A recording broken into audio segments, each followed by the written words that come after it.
Good morning everyone. इस lecture में मैं जैसे कि आपको बताऊं कि यूनिट 3 स्टार्ट हो गई है। तो यूनिट 3 में मैंने आपको रिलेटेड विद कैपेसिटी बिल्डिंग से रिलेटेड है। तो इसमें हम जो डिजास्टर और हैजार्ड्स जो क्रिएट होते हैं, अकर होते हैं, उनके उनको वल्नरेट करने के लिए, उनको टॉलरेट करने के लिए, उनको अपोज करने के लिए हमारी जो कैपेसिटी होती है उसको बारे में हम काफ़ी चीज़ें डिस्कस करेंगे इस यूनिट में। तो मैं आपको बताऊं कि फर्स्ट सेकंड लेक्चर में मैंने आपको स्ट्रक्चरल और नॉन स्ट्रक्चरल मेजर्स के बारे में बताया था। स्ट्रक्चरल और non structural measures are basically related with जो आपके हैजार्ड और डिजास्टर को अपोज करने के लिए होते हैं, वल्नरेबल करने के लिए होते हैं।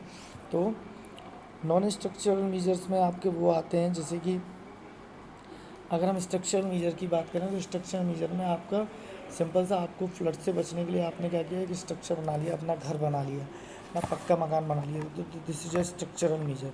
और नॉन स्ट्रक्चरल मेजर जैसा कि टुडेज टाइम में, आज के समय में जो कोविड-19 का दौर चल रहा है, इसमें जो नॉन स्ट्रक्चरल मेजर होंगे जैसे कि मास्क, ये सब ना, सैनिटाइजेशन, ये सब आपके क्या आएंगे, नॉन स्ट्रक्चरल मेजर में आएंगे।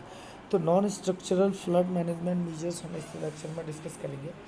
इसमें देखते हैं non structural measures NSM can be considered as a set of mitigation and और adaptation measures that do not make use of traditional structural flood defense measure.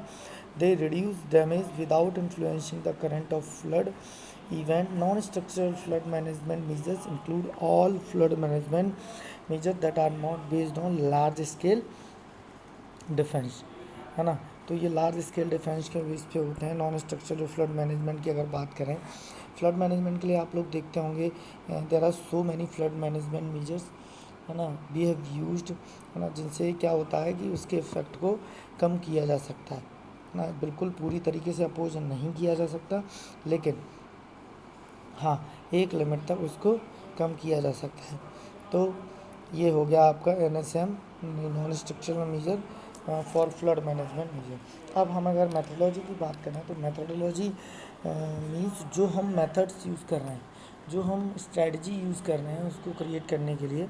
तो NSM are part of an integrated approach to risk management in a EU sense that addresses all components of the source pathway receptor consequences model, है ना। तो ये एक integrated approach होती है जिसमें क्या होता है, so many components are connected to each other and information communicate with them. Information का कम्युनिकेशन हो रहा है इनके बीच में। बहुत सारे ऐसे कंपोनेंट्स रहते हैं, किसी भी step one step by step ये सारी चीज़ें फॉलो होती हैं। अब दीज मेजर इनकम्पास, अगर हम मेजर्स की बात करें तो information, education and communication tools, है ना। इंफॉर्मेशन के लिए आपके लिए टूल्स होंगे, आपको कोई इन्फॉर्मेशन कन्वे करनी है ना। एजुकेशन को करने के लिए आपके पास कुछ टूल्स होंगे, है ना। एंड कम्युनिकेशन टूल्स होंगे आपके पास, flood maps, public presentations, collaborative performance etcetera. तो ये क्या है बेसिकली, ये बेसिकली क्या है, आपके टूल्स हैं।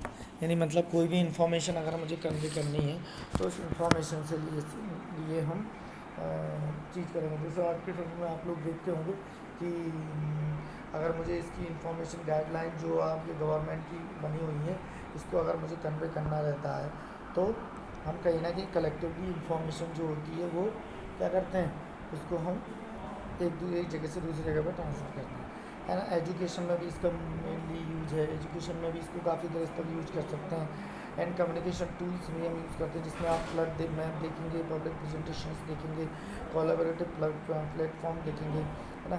अगर हम सेकंड पॉइंट की बात करें, मेजर्स की बात करें, तो this is a special planning. Special planning is related with space और ग्राउंड, है ना। जो ग्राउंड लेवल पे जो सारी चीज़ें हो रही हैं, जो ग्राउंड लेवल पे जो सारी चीज़ें हो रही हैं, अपन किसी ग्राउंड को लेके, जैसे मान लो अपन को अर्थक्वेक के बारे में स्टडी करना है, तो अर्थक्वेक के बारे में स्टडी करने के लिए हम जो चीज़ देखेंगे, अर्थक्वेक के मतलब हम ग्राउंड पे जो प्रिवेंशंस लेंगे, जैसे कि फ्लड के बारे में कुछ करना है तो फ्लड के बारे में जो हम स्ट्रेटजी यूज़ करेंगे कि फ्लड से हम कम अफेक्टेड हों, तो ये चीज़ आपकी स्पेशल प्लानिंग में रिलेटेड होती है। अब मैं बात करूँ building regulation and improvement of building flood resistance. That means building regulation मतलब अब मान लो कोई भी हम हज़ार से बचने के लिए प्रिवेंशंस ले रहे हैं, तो हमने क्या किया, मान लो बारिश से अगर अपन को बचना है, फ्लड से आपको बचना, तो आप क्या करोगे, आप अपना घर पक्का बनवाओगे। मतलब बिल्डिंग रेगुलेशन कुछ ऐसे रूल्स को आप बनाओगे and improvement of building flood resistance, back proofing और ड्राई प्रूफिंग, है ना, जिससे फ्लड रेजिस्टेंस को अपोज किया जाए, फ्लड को आप अपोज कर सकें। ठीक है। Next point is flood action plans at a local scale, है ना। लोकल स्टेज में मतलब infra totally related with infrastructure maintenance, है ना। फ्लड एक्शन जो होगा वो इंफ्रास्ट्रक्चर मेंटेनेंस के बेस पे होगा। इसके बाद financial preparedness, insurance of residual risk and reserve fund, है ना। फाइनेंशियल प्रिपेयरनेस की बात करें तो फाइनेंशियल प्रिपेयरनेस हर लेवल पे होती है, जैसे कि हायर गवर्नमेंट और अथॉरिटी के बेस पे होती है, चाहे फिर आपकी होम मिनिस्ट्री हो, सेंट्रल गवर्नमेंट हो, स्टेट गवर्नमेंट हो, है ना, किसी डिस्ट्रिक्ट के लिए कोई गवर्नमेंट हो। तो कहने का मतलब ये कि फाइनेंशियली प्रिपेयरनेस हमको करनी पड़ती है। इमरजेंसी रेस्पॉन्सेज की अगर बात करें तो इवैक्यूएशन है, rescue plans, forecasting and warning services. अब अर्ली वार्निंग सिस्टम में आप लोगों ने देखा होगा इमरजेंसी रेस्पॉन्सेज होता है, इमरजेंसी रेस्पॉन्सेज करने पड़ते हैं। जैसे कि आप लोग देखते होंगे फ्लड के समय पे एनडीआरएफ की जो टीम्स हैं, अपनी आर्मी है ना, सो मैनी जो एक्टिव हो जाते हैं, बहुत सारी चीज़ें एक साथ चलने लगती हैं। तो ये क्या है, ये आपका इमरजेंसी रेस्पॉन्स है ना। मान लो कि आपको कोई कंडीशन है, उस समय आप एक रैंडम क्या करते हैं, तो वो आपका इमरजेंसी रेस्पॉन्स हुआ। रिकवरी मीजर्स की बात करें तो रिकवरी में measures is also useful for flood management strategy, जिसमें आप देखोगे डिजास्टर रिकवरी प्लान्स, डिजास्टर को रिकवर करने के लिए क्या प्लान्स बना रहे हो, फाइनेंशियल प्रोविज़न देखोगे गवर्नमेंट के। तो these are the some measures that encompass with flood management strategy.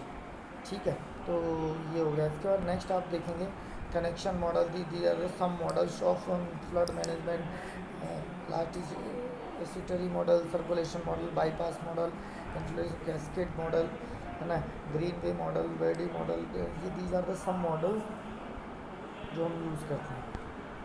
अब हम इस बात करें स्ट्रक्चरल और नॉन स्ट्रक्चरल मीजर में डिफरेंसेस की, तो construct potential water storage in the upper river basin area to reduce the peak runoff discharge in the downstream basin.